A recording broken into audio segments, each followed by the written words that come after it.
here to kind of do the intro clip for my February reading challenge. I'm excited because it means I get to open my book mail that's been sitting in my office for a week and a half. So I'm doing something that I actually got the idea from Books and Lala, Kayla at Books and Lala.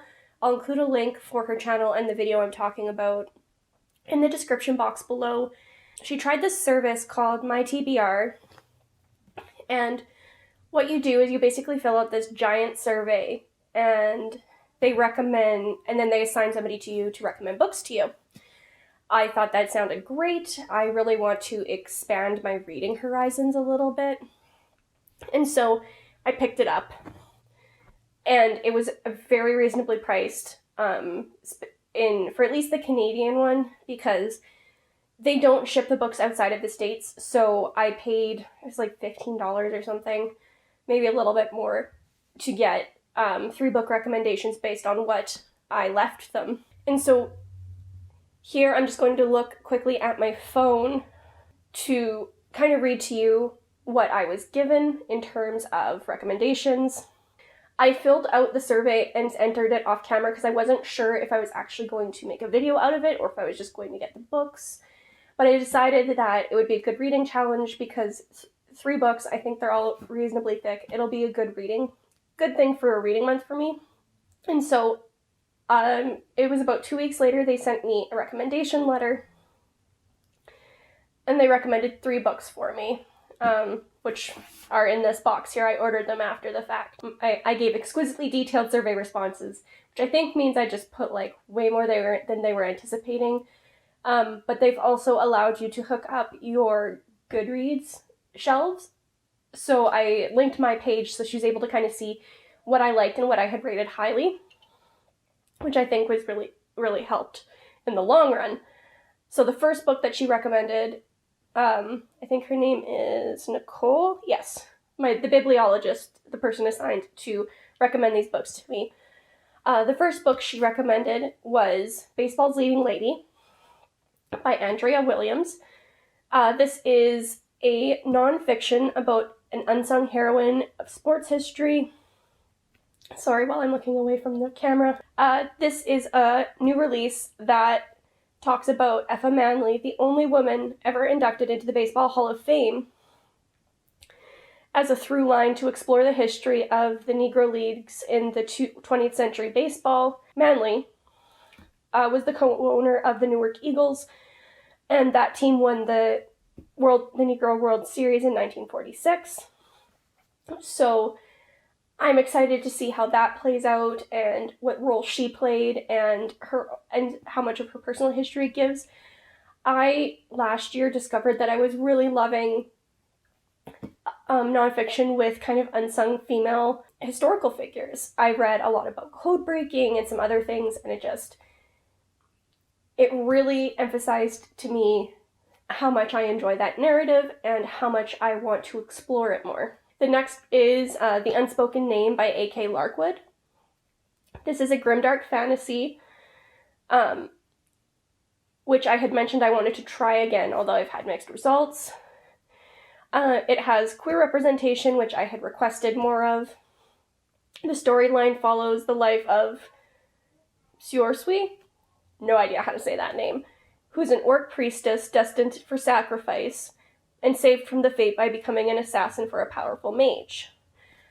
I think that'll be really cool, and I'm hoping that there's a lot of world building. And then the third and final is It Will Just Be Us by Jo Kaplan. It's a modern Gothic horror that she said would be a good follow-up for Mexican Gothic.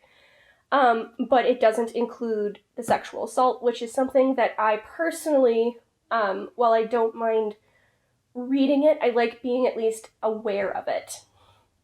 But she found something that fit, that didn't have it, so fingers crossed, I love it. The decaying haunted mansion in a remote setting is in this book, as are the requisite family secrets. This book was legitimately one of the creepiest things I read last year, largely thanks to the story's central ghost. So this one was a book that the bibliologist herself has read. With that, I'm going to open the book and show you guys With that, I'm going to open the package because they're new, they're all hardback, which I wasn't crazy about, because then they were expensive. But it is what it is. So, here's Baseball's Leading Lady. I really like the art style. Like I said, I'm just really excited to read it. And on the back, there's just a little blurb here that says, activist, competitor, trailblazer. The only woman inducted into the National Baseball Hall of Fame. So, I'm really excited to pick that up. I also really enjoy that that's almost like a baseball card style. This is like one of my favorite kind of style of covers to have for a fantasy. Something related to it, like this I believe will have to do with the orc. There's fire, and the background, I can't tell if you guys can really see the texture, but it's like charcoal burnt wood. I don't know. There's something about this cover that just is speaking to me. This might be the first one I pick up. And the final one, it will be just us, or it will just be us. It's kind of your typical kind of thriller horror cover. You have a ghostly face, you have like the dark creeping branches, you got the weird lighting. I'm really excited to get started on these, and I will update you guys once I start digging in, and I will see you guys in the next clip. Hey guys, it's February 3rd. I'm here to do my first check-in for my February reading challenge, and I have picked up The Unspoken Name by A.K. Larkwood. I'm only about 50 pages in so far. Because I also happened to pick up a book from the library that I had been highly anticipating, Persephone Station, and so I prioritized the other book over this one, but now I have started reading this. I'm enjoying it so far. You've just got a little taste of the world, and the way it's going so far is the world is expanding as the main character is kind of learning about it. She was very sheltered at the beginning of the book, and it's been fun so far. There's been some, like, learning stuff, so, like, a pseudo-school setting. There's been religious, not extremism, but, like, a strict religious, almost cult-like situation. The main character, I believe, is orc. She has, like, facial tusks and stuff, so that's been really interesting. And I'm enjoying it so far, and it's the only one I picked up. I haven't picked up the other two yet. And I will check in with you again in probably a few days here to let you know how it's going. Peace. Hey guys, it's Nikki. I'm just here to check in with my February reading challenge. I think I checked in a couple days ago with you. I'm here to give you an update in my kitchen because I'm making some kale chips. And so far, with the book I'm reading, The Unspoken Name by A.K. Larkwood, I'm actually quite enjoying it. It's not really what I expected. The main character is an orc who became an assassin instead of dying for her religious beliefs. So, like, for me, that's a very interesting premise. I personally was never really involved with any religion growing up. My parents were both atheists. I'm atheist as a result. And so books like this I always find really interesting just because it's a dynamic I never really grew up around. Not saying that all religions are like that, but this fantasy religion is. And so she becomes an assassin for this wizard, the guy who kind of offers her a different chance at life when she was like 14 or something like that. You do a really brief kind of like training montage with her. You don't spend a lot of time during her learning years, but they give you enough to show that she's not like a Mary Sue or anything. She is definitely learning her skills and learning to use herself to her best advantage in terms of the assassin work, which was really interesting. You meet the cast is pretty interesting. I was told this was a grimdark by the gal who recommended this to me on that TBR service, and I have to agree. But it's not as dark or as sexual assaulty as a lot of the other grimdark I've read, so I've been really, really enjoying that aspect of it, and the fact that it is, there's a couple LGBTQ plus romances hinted at here. I've really been enjoying that. I did look it up to see if it was a standalone or in a series. It is the first of a series. The other one's scheduled to come out later this year. I just have a little bit left of it, as you can see, just this little bit here. I'll be able to finish that today, and I'll probably check in with you guys in another couple days to let you know how it finished off. And with that, I will see you guys later. Peace. Hey guys, sorry for the poor lighting and the terrible hair and the really awful, awesome but sloppy job. I didn't actually intend to film this today. I filmed this clip technically a few days ago, but 20 seconds into the clip, my audio stayed running at normal, but the video started running at like 1.5 times speed, so like nothing was syncing up, and I have no idea what happened other than this little flicker I could see in the video. So here I am filming it again.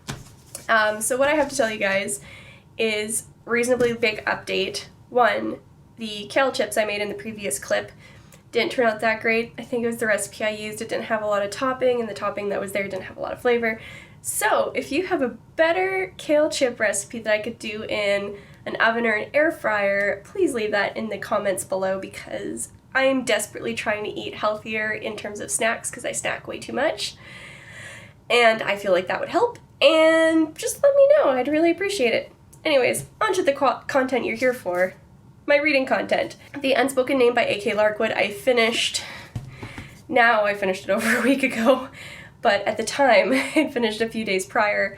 I really enjoyed it. Everything I said in the last clip was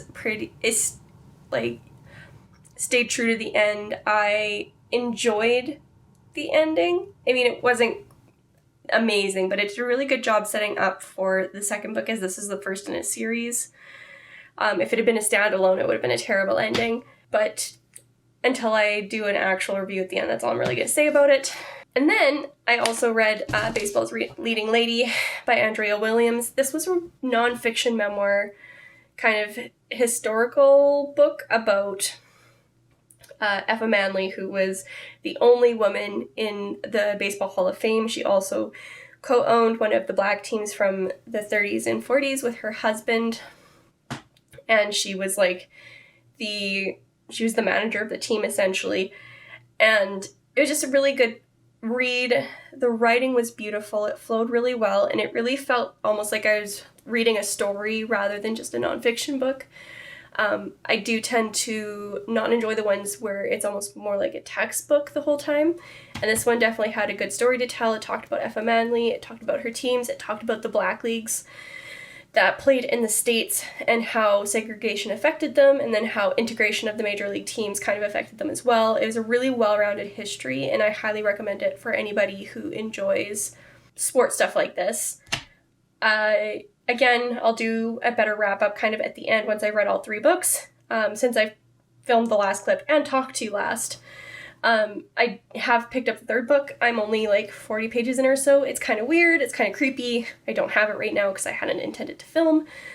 But it definitely has these really awesome gothic manor vibes. So I'm really pumped to continue on with it. I will see you guys in the next clip. Hey guys, it's Nikki. It's been a couple of days since my repeat update.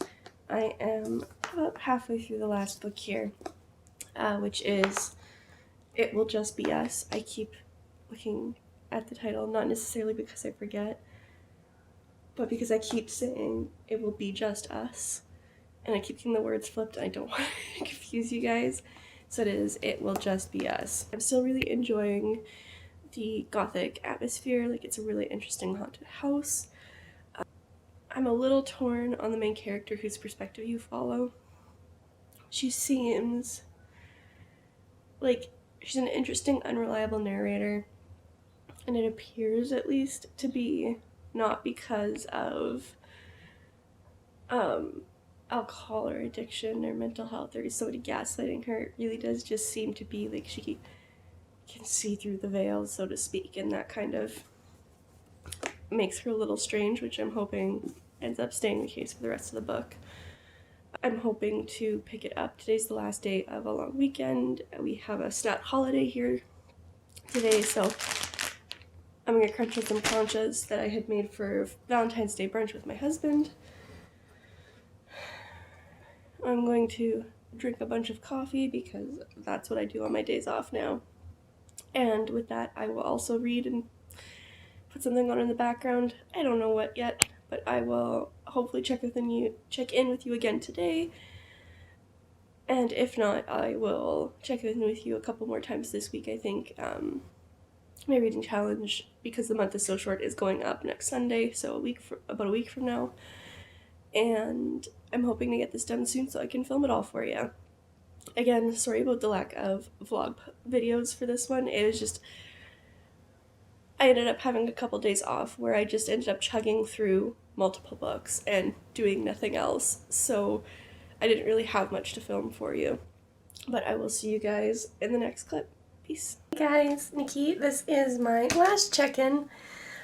2 check-ins in a single day. That doesn't make up for the complete lack of vlogging I did for this, so again, I'm sorry guys. It just didn't work out this time. I vlogged as much as I could remember, so they're longer vlog clips, just few and far between.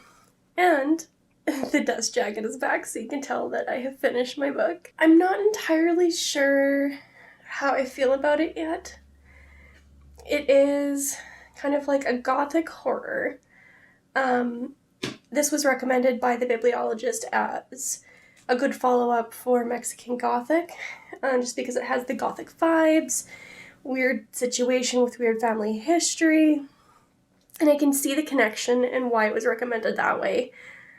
But as with Mexican Gothic, like, I enjoyed parts of it, but a lot of it felt very strange and distant. There was no sexual assault in this one, which is a thing in Mexican Gothic.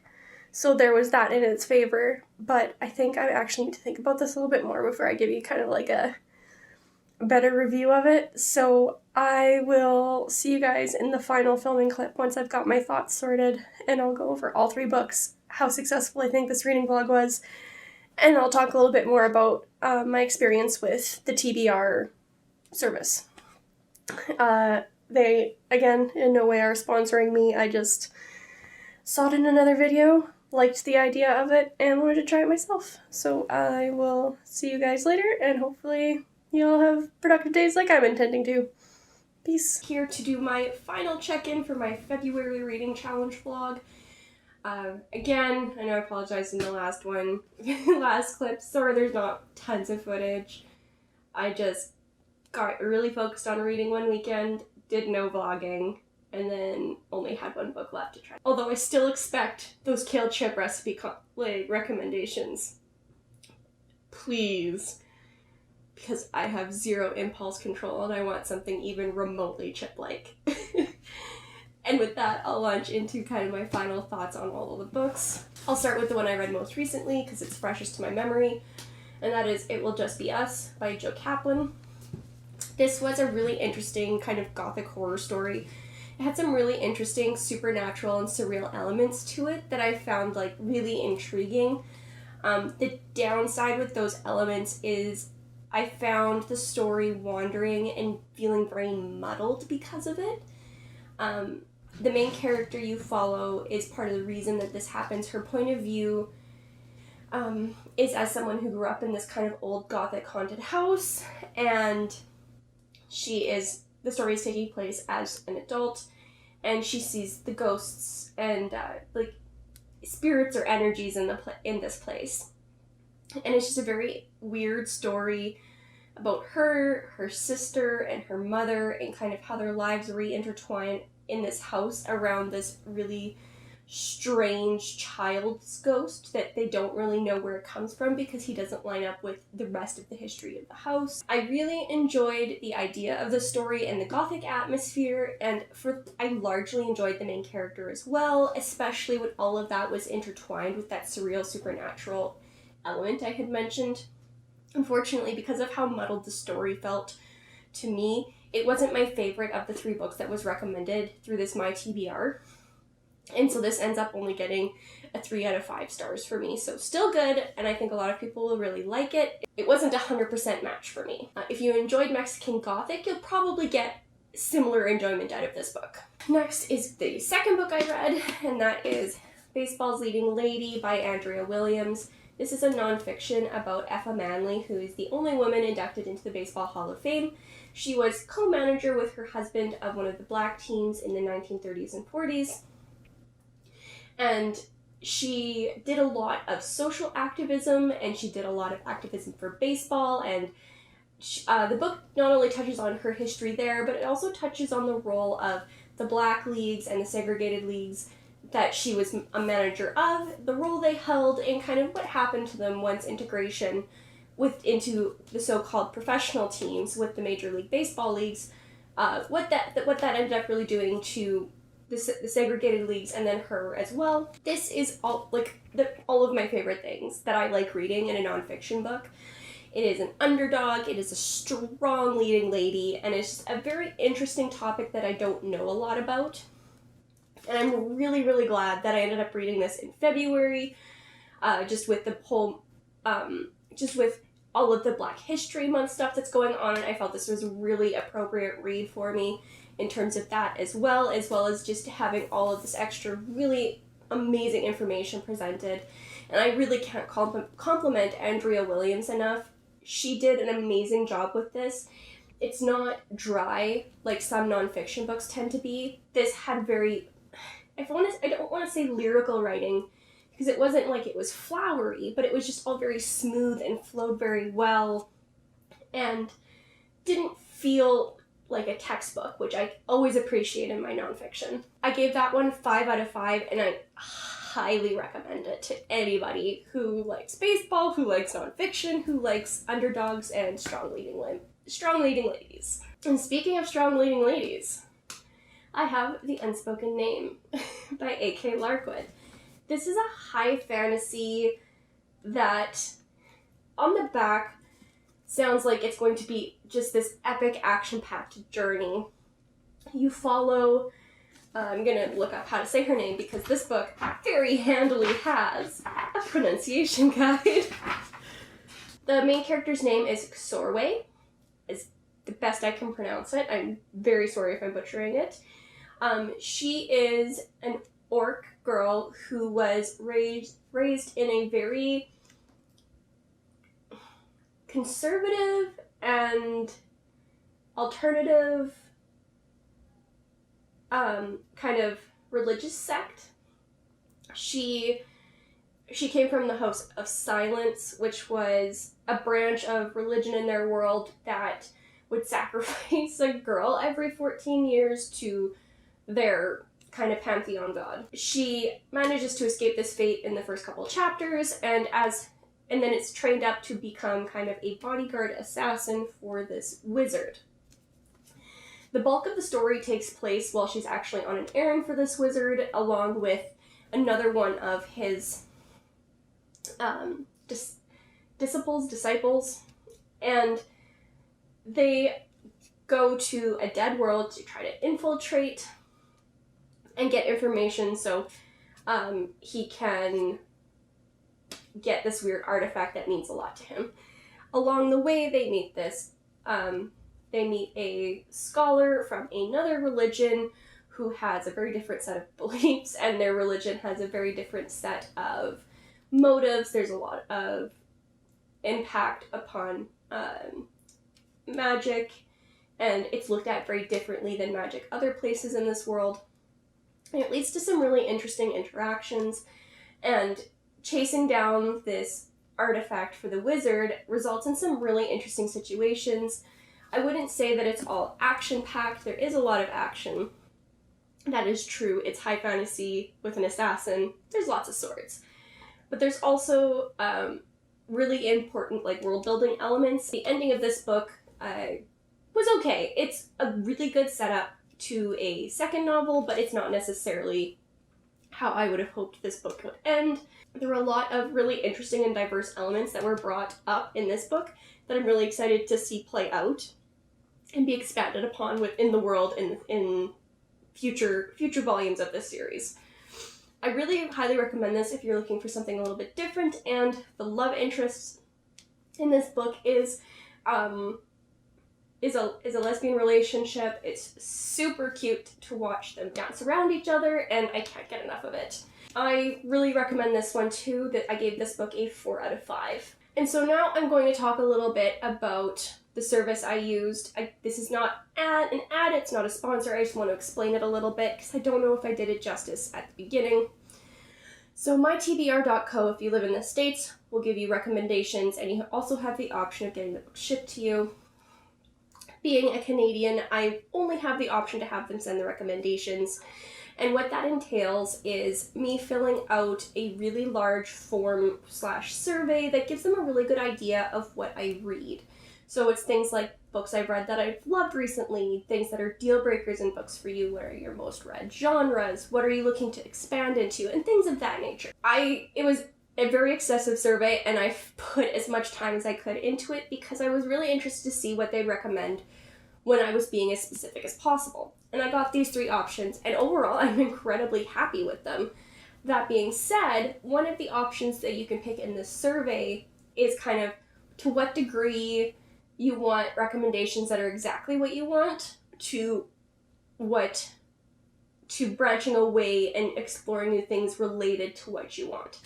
I picked similar to what I typically read, but pushing boundaries here and there. And I ended up getting books that I was really fond of because of it. And I intend to keep doing the subscription and maybe doing more vlogs like this. But just because I really enjoyed the recommendations and got books I hadn't heard of. It's not very expensive. I think it's somewhere between $15 and $20 if I remember right. You get out what you put in. If you don't put as much effort into the survey, I don't think your results are going to be as good as this. One thing that was really handy for me is if you have a public Goodreads account, you can link it up, and then they'll be able to also kind of peruse what you've read, so they avoid something you have liked or something that you've read and liked before, or just a genre or concept that you haven't. And like I said, I'd recommend it. I did order the books just through my local Indigo, but the service itself was really interesting, and I'm really happy with the results, and I got some really good books out of it. And with that, I will leave you guys here. I hope you enjoyed the vlog. Let me know if you have read any of these books and what you thought. I would love to talk with you guys about it in the comments below. And with that, I will see you in the next video. Peace!